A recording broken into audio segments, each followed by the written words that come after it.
Old Samuel Martinez had lived on Maple Street for 67 years, watching families come and go like seasons. His weathered hands gripped the porch railing as neighbors passed by, always stopping to hear his stories. But there was one story that haunted him most, about the Hendersons next door. "That boy will come back," Samuel would say, his voice carrying the weight of certainty. "The son who leaves in anger always returns barefoot, humbled by life's storms." The Hendersons had been the perfect family once. David Henderson, a successful architect, lived with his wife Margaret and their son Jake in the blue house with white shutters. Jake was 17 when the shouting started. Arguments about college, about responsibility, about respect. The boy had dreams of becoming a musician, but David saw only foolishness in guitar strings and late-night rehearsals. "You're throwing your life away," David had screamed that final night, his face red with frustration. "I'm living my life," Jake shot back, his young voice cracking with emotion. "Something you never learned to do." The door slammed with such force that the windows rattled. Jake disappeared into the night with nothing but his guitar and the clothes on his back. That was 12 years ago. Margaret never stopped setting an extra place at dinner. David never stopped checking his phone for messages that never came. And Samuel never stopped believing in his prophecy, even as the seasons turned and the blue house grew quieter. If you believe in the power of redemption and second chances, subscribe to hear how this story unfolds. Sometimes the most broken relationships hold the greatest potential for healing. The rain clouds were gathering on the horizon, and Samuel could feel it in his bones. Change was coming to Maple Street. Jake Henderson's bare feet had walked 1,000 miles since leaving home, though not literally. The metaphorical journey had been far more treacherous than any physical path. In those 12 years, he'd learned that pride was an expensive companion and rebellion a costly teacher. The first year had been intoxicating. Freedom tasted like late-night diners and sounded like applause from small-town bars. Jake's guitar became his voice when words failed, and for a while, it seemed like he'd chosen correctly. He played in coffee shops from Portland to Austin, sleeping in his beat-up Honda Civic, living on dreams and determination. But dreams don't pay rent, and determination doesn't fill an empty stomach. By year 3, the romantic notion of the struggling artist had worn thin. Jake found himself washing dishes in restaurants, his calloused fingers more familiar with soap suds than guitar strings. The music industry was brutal to unknowns, and Jake discovered he was just another face in an endless crowd of hopefuls. Year 5 brought Sarah into his life, a kind-hearted waitress who saw potential in his broken places. They moved in together, and for a moment, Jake thought he'd found his new family. But the wounds from home ran deeper than love could heal. He sabotaged the relationship with the same stubborn pride that had driven him from his father's house, pushing away the one person who truly cared. Sarah left on a Tuesday morning, her final words echoing in the empty apartment. "You can't run from yourself forever, Jake. Someday you'll have to face what you left behind."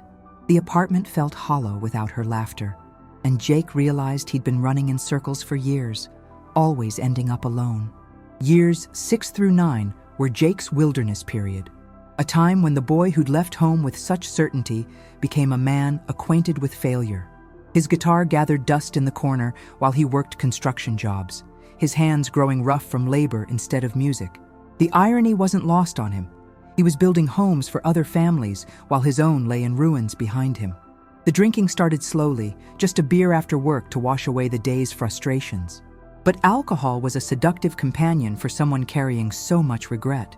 Soon, Jake was spending his evenings in dimly lit bars, drowning his sorrows and his talent in whiskey and self-pity.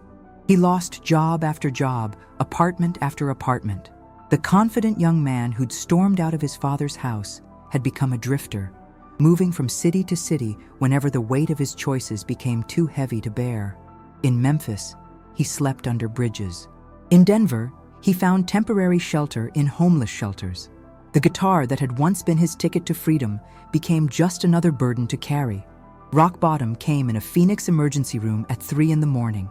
Jake had collapsed outside a liquor store, his body finally rebelling against years of abuse and neglect. The doctor, a middle-aged woman with kind eyes, sat beside his hospital bed and delivered news that should have been devastating. His liver was damaged, his health failing.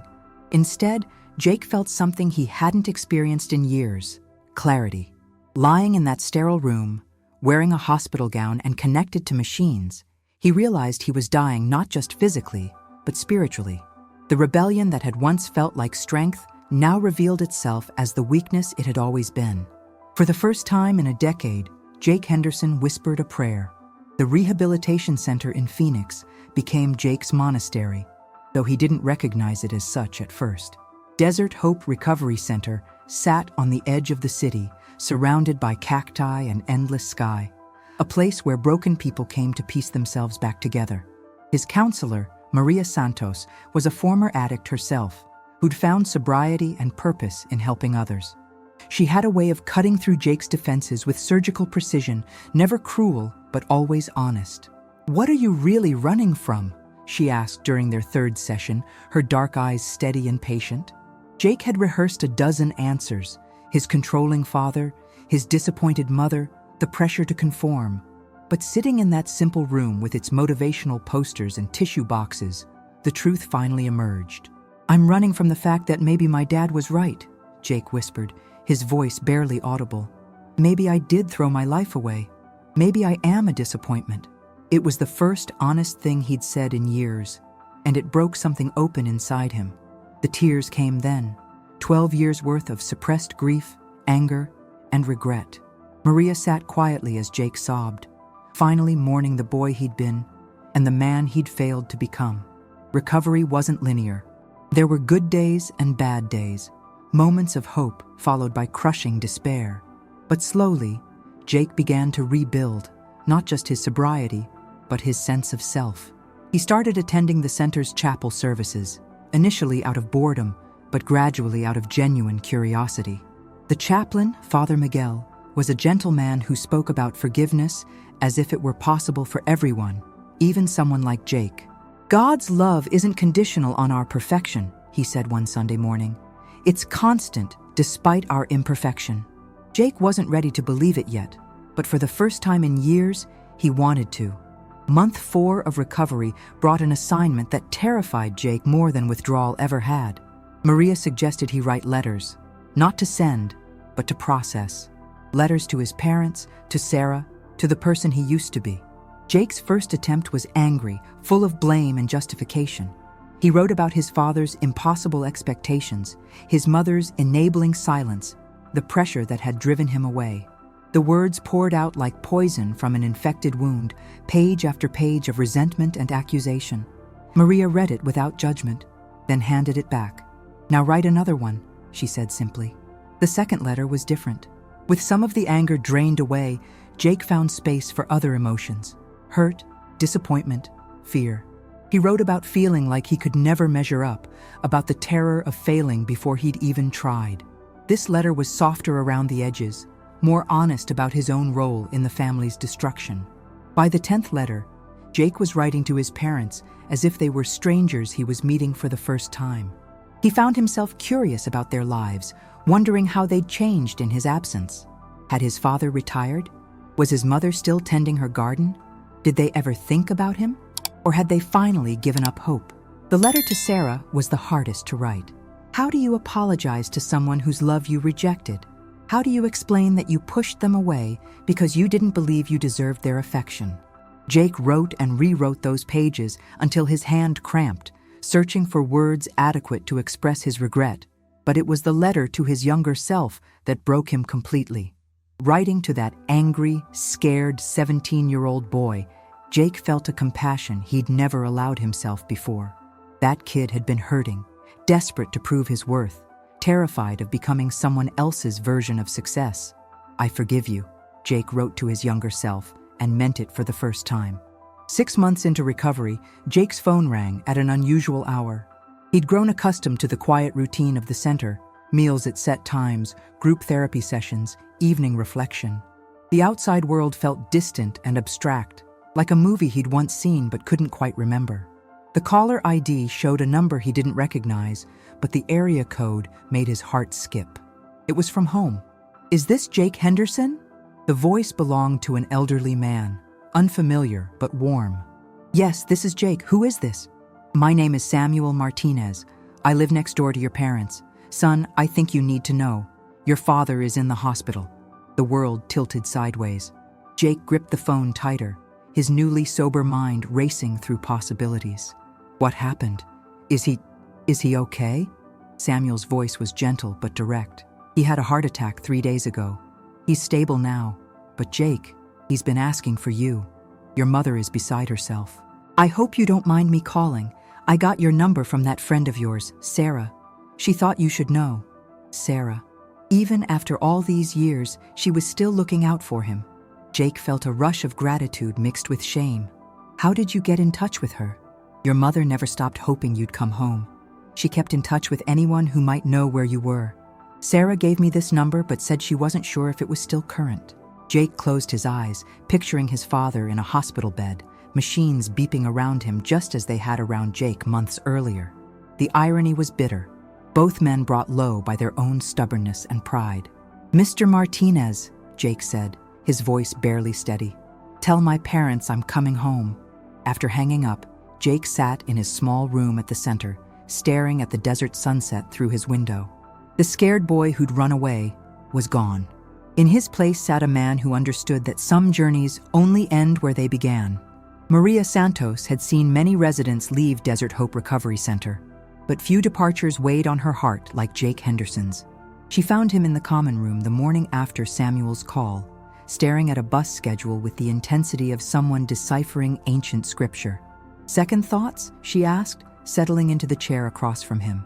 Jake looked up, his eyes red-rimmed from a sleepless night. "I'm terrified, Maria. What if it's too late? What if my dad dies before I can apologize? What if he doesn't want to see me?" Maria had learned that the most profound healing often came wrapped in the deepest fear. "Jake, do you remember what you wrote in your letter to your younger self? I forgave him." "And what did that feel like?" Jake was quiet for a long moment. "Like coming alive again. Like I could finally breathe." "Your father needs that same gift, the chance to forgive and be forgiven. But more importantly, you need to give it to him. Not because he deserves it, but because you do." They talked for another hour about expectations and disappointments, about the difference between reconciliation and reunion. Maria helped Jake understand that going home didn't mean everything would be perfect, but it meant everything could begin again. "I've been sober for 6 months, Jake said as he prepared to leave, "but I feel like I'm about to face the biggest test of my recovery." Maria smiled, the expression both sad and hopeful. "Sobriety isn't just about avoiding alcohol, Jake. It's about facing reality with clear eyes and an open heart. You're more ready for this than you know." As Jake boarded the Greyhound bus that would carry him across 3 states and 12 years of separation, he carried with him more than just a duffel bag and a guitar case. He carried the tools of recovery, the wisdom of hard-won experience, and something he'd lost long ago: hope.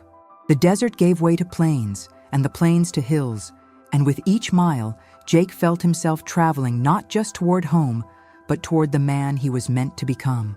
The Greyhound bus was a mobile confessional, filled with people carrying their own stories of departure and return. Jake sat by the window, watching America scroll past in a blur of small towns and endless highways. Each mile brought him closer to a reckoning he'd been avoiding for over a decade. In Albuquerque, an elderly woman named Rose took the seat beside him. She was traveling to see her granddaughter's graduation, she explained, and something in Jake's demeanor invited conversation. Before long, he found himself sharing pieces of his story with this stranger who listened without judgment. "Honey," Rose said as they crossed into Texas, "I've lived 83 years, and I've learned that the hardest conversations are usually the most necessary ones. Your daddy's heart attack might be God's way of saying it's time." Jake had been thinking the same thing. The timing felt too significant to be coincidence. His recovery, Samuel's call, his father's illness.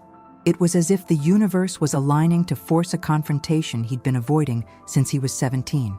In Oklahoma City, Jake called the hospital. His father was stable but weak, the nurse reported. Visiting hours were until 8 p.m. Jake calculated the time. If the bus stayed on schedule, he'd arrive just as the sun was setting, just as Samuel had always predicted. The final hours of the journey were the longest. Jake's mind raced between hope and terror, between rehearsed speeches and the fear that no words would be adequate. He thought about the last conversation with his father, harsh words spoken in anger, doors slammed in defiance. How do you undo 12 years of silence with a single conversation? As the bus pulled into the familiar station of his hometown, Jake felt like he was stepping back in time. The buildings were smaller than he remembered, the streets narrower.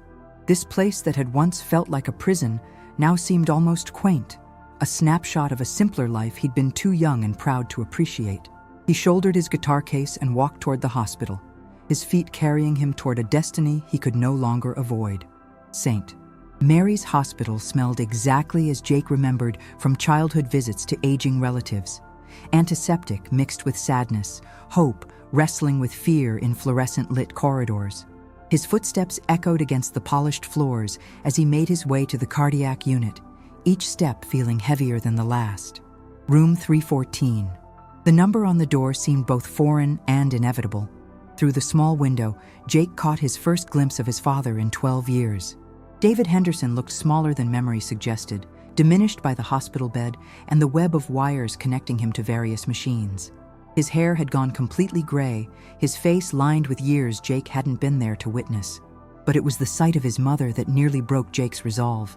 Margaret Henderson sat in a chair beside the bed, holding her husband's hand with the devotion of a woman who'd never stopped believing in love. She'd aged too, but gracefully, her silver hair pulled back in the same style she'd worn when Jake was young. Jake stood frozen in the doorway, suddenly feeling like that angry 17-year-old again. What if they rejected him? What if his father was too weak, too hurt, too proud to forgive? What if 12 years of silence had built a wall too high to climb? A nurse approached, her voice gentle but professional. "Are you family?" "I'm their son," Jake said, the words feeling strange after so many years of being nobody's son, nobody's anything. "They've been waiting for you," she said simply, and something in her tone suggested she knew more of the story than she was letting on. Jake took a deep breath, whispered a prayer he'd learned in recovery, and stepped across the threshold. This was the moment that would define not just his homecoming, but the rest of his life. There was no script for this scene, no rehearsal for this reunion. His mother looked up first, her eyes widening in recognition and disbelief. The magazine she'd been pretending to read fell to the floor with a whisper. "Jake?" Margaret Henderson's voice was barely a whisper, as if speaking his name too loudly might make the vision disappear. She rose from her chair slowly, her legs unsteady after days of hospital vigils and sleepless nights. 12 years collapsed into a single moment. Jake saw his mother not as the woman who'd failed to defend him from his father's expectations, but as a person who'd been caught between two stubborn hearts, trying to hold a family together while watching it tear apart. "Mom," Jake said, his voice breaking on the single syllable. Margaret Henderson had imagined this moment thousands of times, in grocery stores when she thought she glimpsed his profile, in the middle of sleepless nights when she'd wonder if he was safe, during Christmas mornings when his empty chair at the table felt like an accusation. But none of her imaginings had prepared her for the reality of her son standing before her, thin and weathered but alive, so beautifully alive. She crossed the small room in 3 quick steps and wrapped her arms around him with a fierceness that surprised them both. Jake felt himself melting into her embrace, 12 years of independence crumbling in the face of a mother's unconditional love. "I'm so sorry, Mom," he whispered into her hair, which still smelled faintly of the lavender soap she'd always used. "I'm so sorry for everything." "Shh," she murmured, her tears soaking into his shirt. "You're here now. That's all that matters. You're here." Over her shoulder, Jake could see his father stirring in the hospital bed, consciousness returning slowly. David Henderson's eyes opened, unfocused at first, then sharp with recognition. Father and son looked at each other across the room, across the years, across the chasm of hurt and pride that had kept them apart. Margaret stepped back, wiping her eyes, and looked at her son with wonder. "You look so much older," she said, her hands cupping his face as if to memorize every line and change. "I feel older," Jake replied, and they both understood he wasn't just talking about the passage of time. David Henderson had rehearsed this moment in the fevered dreams of his recovery. but he'd never imagined it would happen while he was tethered to machines, vulnerable and weak. The irony wasn't lost on him. He'd spent years trying to make his son stronger, and now Jake was seeing him at his most fragile. "Dad," Jake said, approaching the bed with careful steps, as if his father might disappear if he moved too quickly. David's voice was hoarse from the breathing tube they'd removed that morning. "You came. I should have come sooner. I should have called, should have written, should have—" "Stop!" David's hand, pale and trembling, reached toward his son. Jake took it, surprised by how small it felt, how different from the strong hands he remembered. "I should have been the one to call. I should have swallowed my pride years ago." They sat in silence for a moment, two stubborn men finally face to face with the cost of their mutual pride. The heart monitor beeped steadily, marking time they'd lost and time they might still have. "I was wrong," David said finally, his eyes fixed on the ceiling as if the words were too heavy to say while looking at his son. "I was so afraid you'd fail that I never gave you the chance to succeed. I was so worried about your future that I destroyed your present." Jake felt something shift inside his chest, a knot of resentment that had been tied tight for 12 years finally beginning to loosen. "I was wrong too, Dad. I was selfish and stubborn and cruel. I said things. We both said things." David turned to look at his son, really look at him, taking in the changes that time and hardship had carved into his features. "But you're here now. That takes courage." "I'm sober," Jake said suddenly, needing his father to know. 6 months clean. I've been in rehab, getting my life together." David's eyes filled with tears he'd been holding back for over a decade. "I'm proud of you, son. I should have said that more when you were young." "I'm proud of you." As evening settled over the hospital, the 3 members of the Henderson family began the delicate work of rebuilding what had been broken. Margaret had gone to the cafeteria to get coffee, giving father and son space to navigate their reunion without an audience. "Tell me about these 12 years, David said, his voice stronger now that the initial shock had passed. "I want to know everything, the good and the bad." Jake hesitated. "How do you summarize more than a decade of mistakes and wandering? How do you explain addiction and recovery to a father who'd always valued control and success?" But looking at David's expectant face, Jake realized his father wasn't asking for a sanitized version of his story. He was asking for the truth. So Jake told him everything. The early years of struggling with music, the gradual descent into alcohol, the lost jobs and broken relationships. He told him about Sarah, about the nights sleeping rough, about waking up in that Phoenix emergency room with the terrible clarity that he was dying. David listened without interruption, his face cycling through emotions, pain, regret, anger at the people who'd hurt his son, and something that looked like admiration for the man Jake had become, despite it all. "Recovery," Jake explained, "taught me that I can't change the past, but I can take responsibility for it. I can't undo the hurt I caused, but I can commit to not causing more. I need to take responsibility too," David said quietly. "I drove you away, Jake. My expectations, my criticism, my inability to see you as anything other than an extension of my own ambitions. I failed you as a father." Jake shook his head. "We both failed each other, Dad. But maybe that's not the end of the story. Maybe that's just where the real story begins." Through the window, they could see the first stars appearing in the darkening sky. Somewhere in the distance, Jake knew, old Samuel Martinez was probably sitting on his porch, nodding with satisfaction at prophecies fulfilled and prayers answered. Samuel Martinez had been watching the Henderson house for 3 days, ever since he'd made that difficult phone call to Jake. The old man understood the weight of his intervention. Sometimes being a good neighbor meant making the hard choices that families couldn't make for themselves. When he saw Margaret's car pull into the driveway that evening, he knew Jake had come home. The way she moved, the lightness in her step despite her exhaustion, told him everything he needed to know. Samuel smiled, thinking of all the times he'd told anyone who would listen. The son who left will return barefoot. Jake might not have been literally barefoot, but Samuel knew he'd returned humbled, stripped of the pride that had driven him away. That was close enough to prophecy fulfilled for an old man who'd spent his life watching the rhythms of human stubbornness and grace. The next morning, Samuel was watering his roses when Jake appeared on the front porch of the blue house. The young man looked different than the angry teenager who'd stormed away, weathered but peaceful, older but somehow more alive.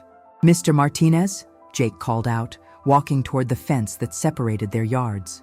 Samuel set down his watering can and approached slowly, his arthritic joints protesting the movement. Up close, he could see the changes in Jake's face, the lines around his eyes, the silver threading through his dark hair, the depth that only comes from surviving your own worst choices. "You called me," Jake said simply.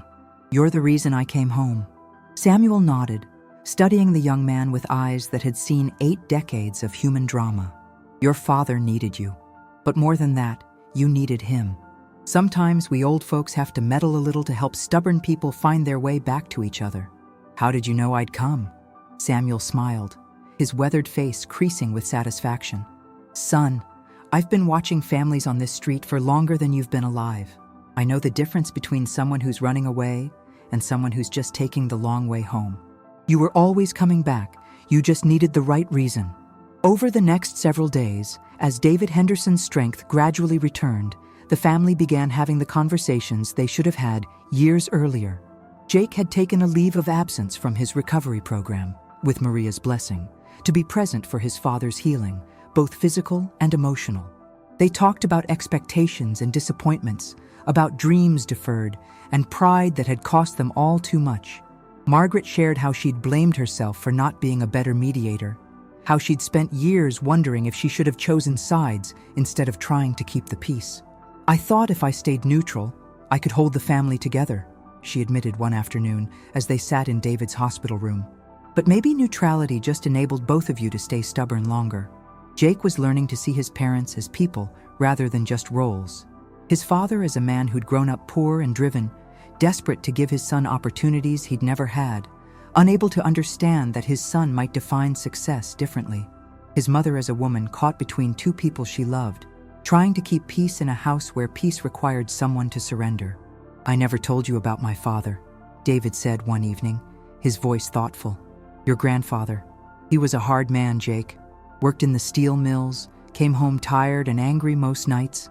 I swore I'd never be like him, but I think I just found different ways to be hard."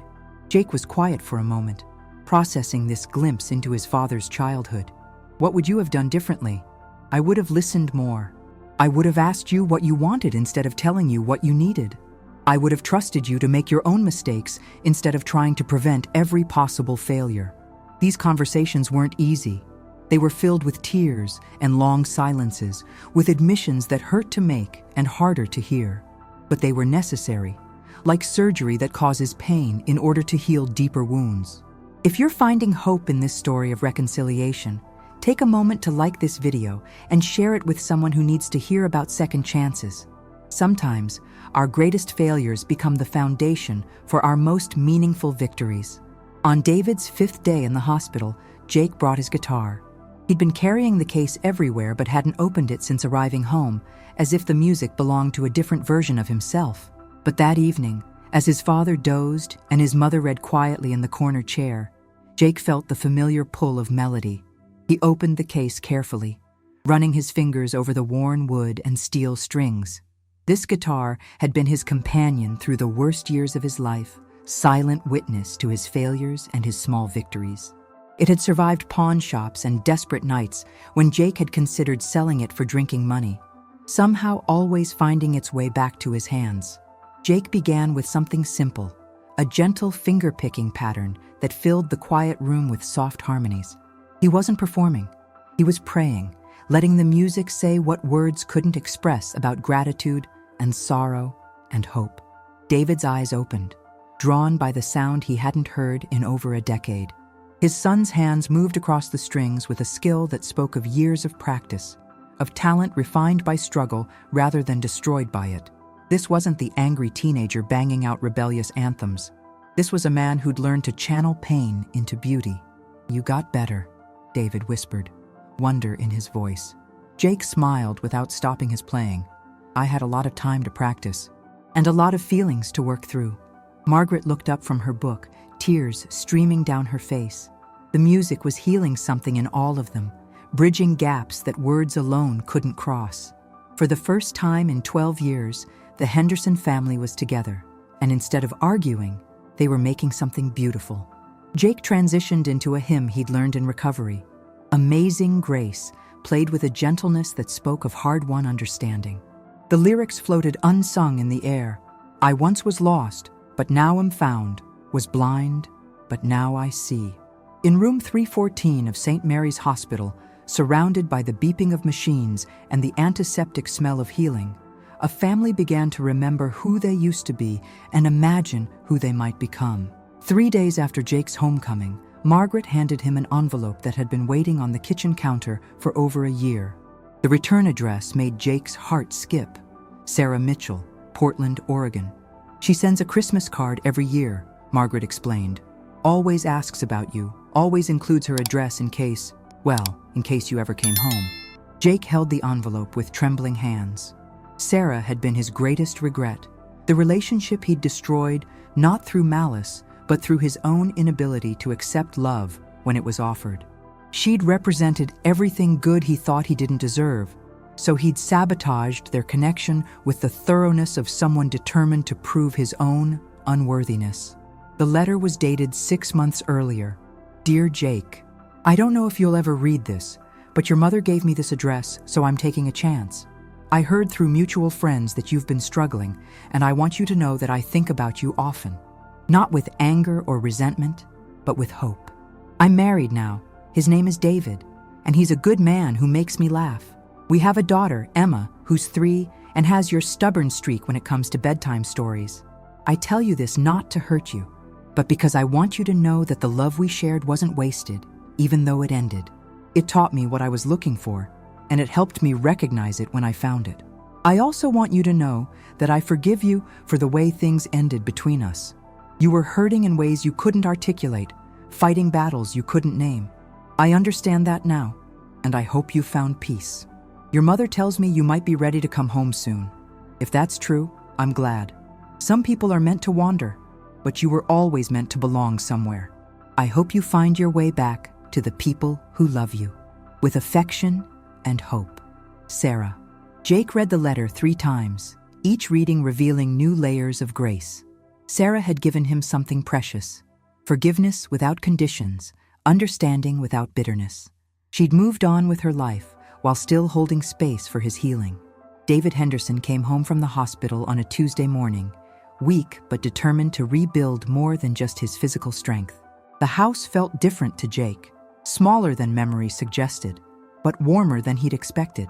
His childhood room had been preserved like a shrine, posters still on the walls, trophies gathering dust on the shelves. We never changed it, Margaret admitted, standing in the doorway as Jake examined artifacts from his teenage years. I guess we always hoped you'd need it again someday. The 3 of them established new rhythms slowly, carefully, like people learning to dance together after years of stepping on each other's feet. Jake helped his father with physical therapy exercises, their conversations flowing more easily when they had a shared task. Margaret cooked elaborate meals, her joy at having her family together again expressed through food and fussing. But it wasn't all smooth sailing. 12 years of separation couldn't be healed in a few weeks of good intentions. There were moments of tension, old patterns of communication that led to hurt feelings and misunderstandings. Jake's recovery training helped him recognize these moments before they escalated into the kind of arguments that had torn them apart before. Time out, he'd say, when he felt his temper rising, a technique Maria had taught him. I need to take a walk and think about this before I say something I'll regret. David struggled with this new dynamic at first, interpreting Jake's need for space as rejection. But gradually, he began to see it as maturity. His son taking responsibility for his own emotional regulation rather than expecting others to manage the community center became more than just a building project. It became a symbol of second chances, drawing volunteers from across the neighborhood. Former gang members worked alongside retired teachers. Single mothers painted murals next to business owners who had once crossed the street to avoid them. Marcus found himself coordinating between different groups, his past giving him credibility with those society had written off.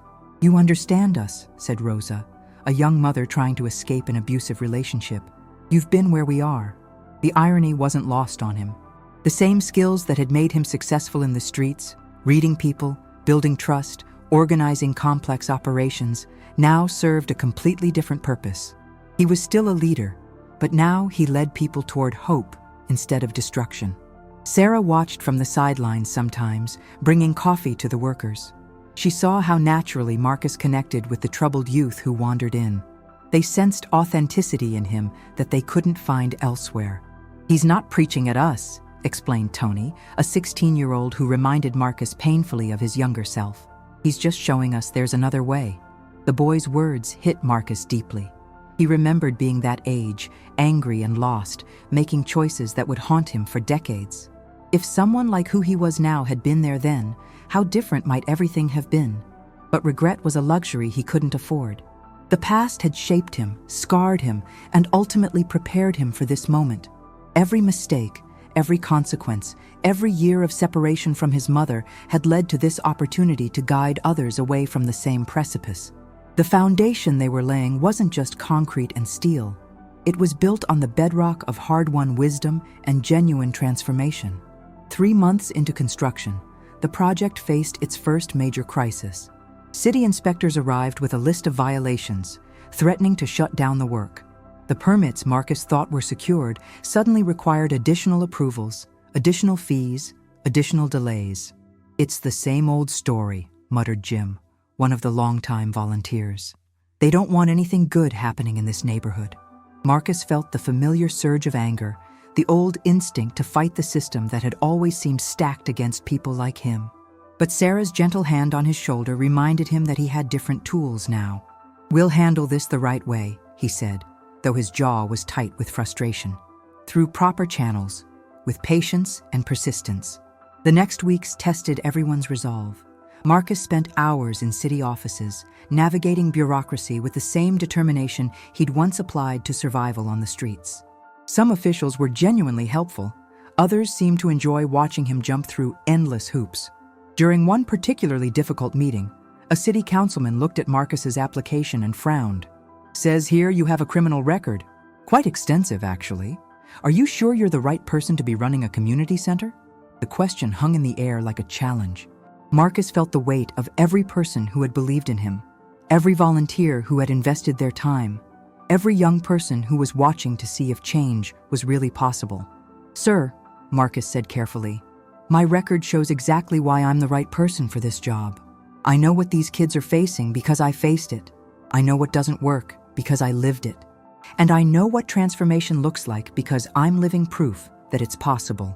The councilman studied him for a long moment, then stamped the approval. That evening, Marcus sat with his mother on her porch, exhausted from the day's battles with bureaucracy. The stress was showing on both of them. Him from the weight of responsibility, her from the treatments that were becoming more frequent.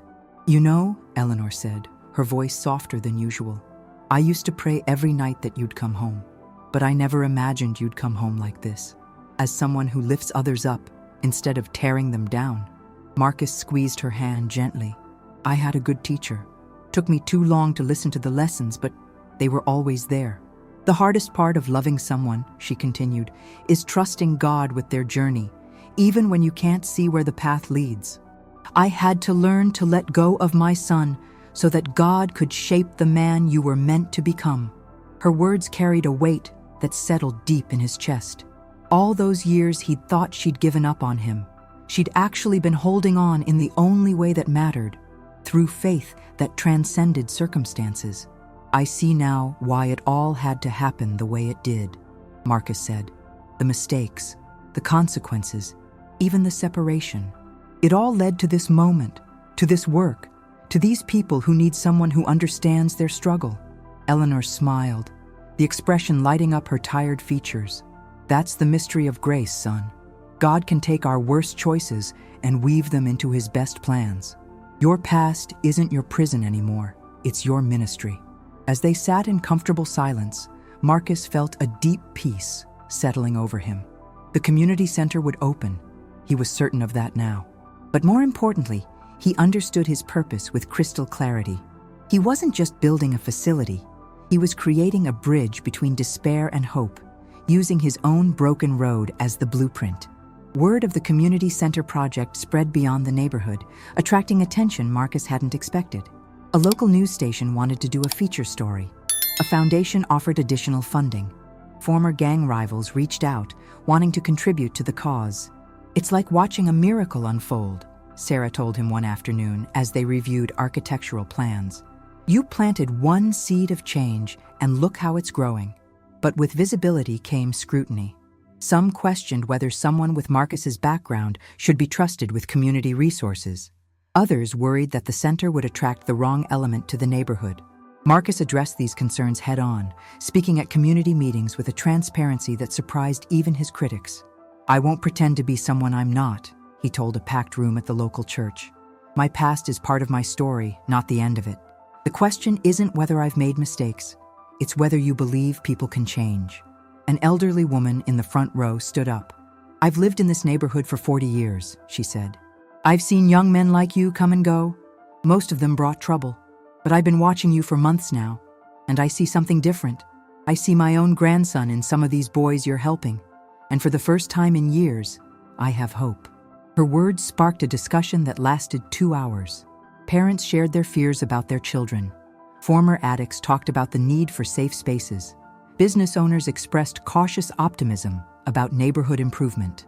By the end of the evening, the room's energy had shifted from skepticism to cautious support. Marcus realized he wasn't just building a community center. He was helping to rebuild the community itself, one conversation at a time. The ripple effect of transformation was spreading in ways he'd never imagined, touching lives he'd never expected to reach. 6 months after his return, Eleanor's condition worsened dramatically. The doctors spoke in hushed tones about time remaining rather than treatments available. Marcus found himself spending more hours at the hospital, watching machines monitor the woman who had never stopped believing in his redemption. "I'm scared, Mom," he admitted one evening, holding her frail hand. "Scared of losing you just when I finally understand everything you tried to teach me."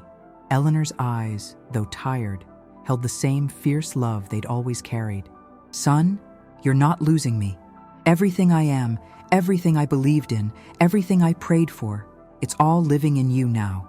The center, the young people you're helping, the man you've become. That's my legacy continuing through you."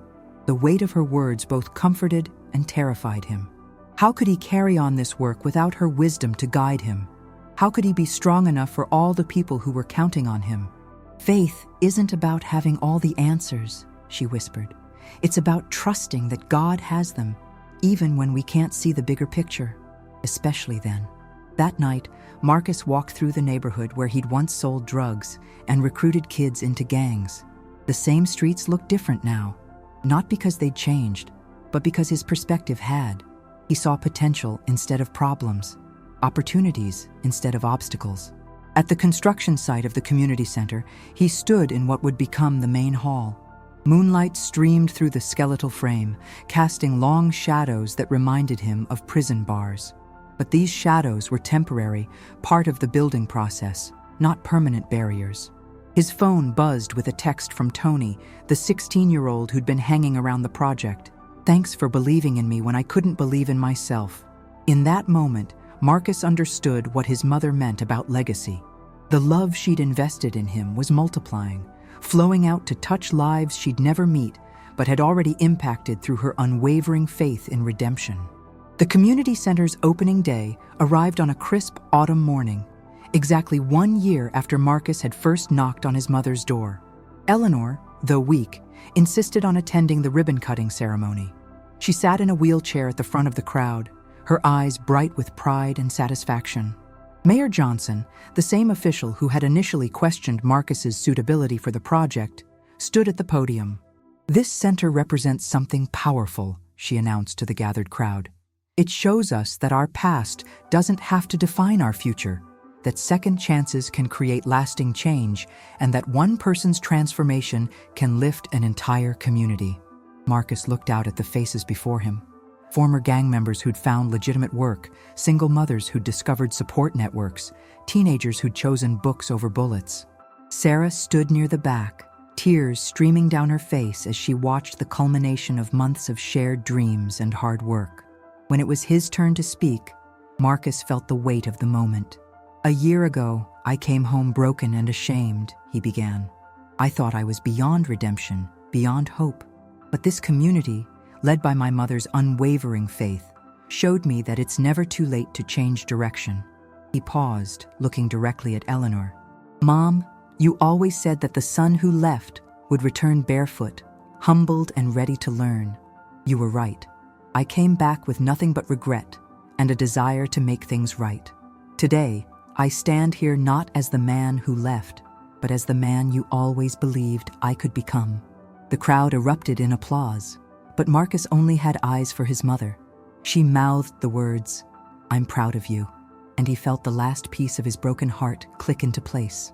As children ran through the center's doors for the first time, Marcus realized he'd found something he'd been searching for his entire life. Not just forgiveness, but purpose born from pain, hope crafted from heartbreak. 3 months after the center opened, Eleanor passed peacefully in her sleep. Marcus found her with a smile on her face and a letter on her nightstand, addressed to him in her careful handwriting. "My dearest son," it read, "if you're reading this, then my earthly journey is complete, but yours is just beginning. I want you to know that every prayer I whispered, every tear I shed, every moment I refused to give up hope was worth it to see you become the man you are today. The center is beautiful, but you are my masterpiece, not because you're perfect, but because you're proof that God's love can transform any heart willing to receive it. Continue to be that proof for others who are still lost in the darkness you escaped. Remember, redemption isn't a destination, it's a daily choice. Choose it again tomorrow and help others choose it too. The boy who left in anger has become the man who returns with love. That's the miracle I always knew was possible. Your loving mother, Eleanor." If you've been touched by this story of transformation and second chances, please subscribe to hear more stories of hope and redemption. Share this video with someone who needs to know that it's never too late to change, and let me know in the comments about your own experiences with forgiveness and new beginnings. Marcus framed the letter and hung it in his office at the center, where it served as a daily reminder of the power of unconditional love and unwavering faith. Visitors often asked about it, and he would tell them about the woman who never stopped believing that her prodigal son would find his way home. The center thrived, serving hundreds of families each month. Marcus's story became a beacon for others seeking redemption, proof that the deepest falls could lead to the highest purposes. 5 years later, Marcus stood in the same spot where he'd first approached his mother's house. But everything had changed. The neighborhood bustled with new businesses, families walked safely in the evenings, and children played in parks that had once been drug corners. The community center had expanded twice, adding job training programs, addiction recovery services, and mentorship initiatives. Marcus's story had inspired similar projects in 3 other cities, creating a network of hope that stretched far beyond his original vision. Tony, the teenager who'd once reminded Marcus of his younger self, now worked as a program coordinator, helping other at-risk youth find alternatives to street life. "You showed me that our mistakes don't have to be our destiny," he told Marcus. "Now, I get to show others." Sarah had become more than a friend. She was his partner in every sense, sharing not just his life, but his mission. They'd married in the community center's main hall, surrounded by the people whose lives had been touched by Eleanor's legacy of love. On quiet evenings, Marcus would visit his mother's grave and update her on the center's progress, on the lives being changed, on the ripple effects of the transformation that had started with her refusal to give up hope. "The son who left will return barefoot," he would whisper to her headstone, remembering the old man's prophecy that had seemed so impossible years ago. Before the rain, the doorbell rang. And indeed, before the storm of consequences had fully passed, Grace had knocked on his door in the form of a mother's unwavering love. As Marcus walked home through streets now filled with possibility instead of despair, he carried with him the profound truth his journey had revealed. Redemption is always possible for those willing to return home to love, to face their failures with honesty, and to let their broken places become sources of strength for others. The story that began with shame and separation had become a testament to the transformative power of forgiveness, faith, and second chances. Like this story? Subscribe for more inspiring tales of redemption and hope. Comment below with your own stories of second chances, and don't forget to share this message of hope with someone who needs to hear that it's never too late to come home to love.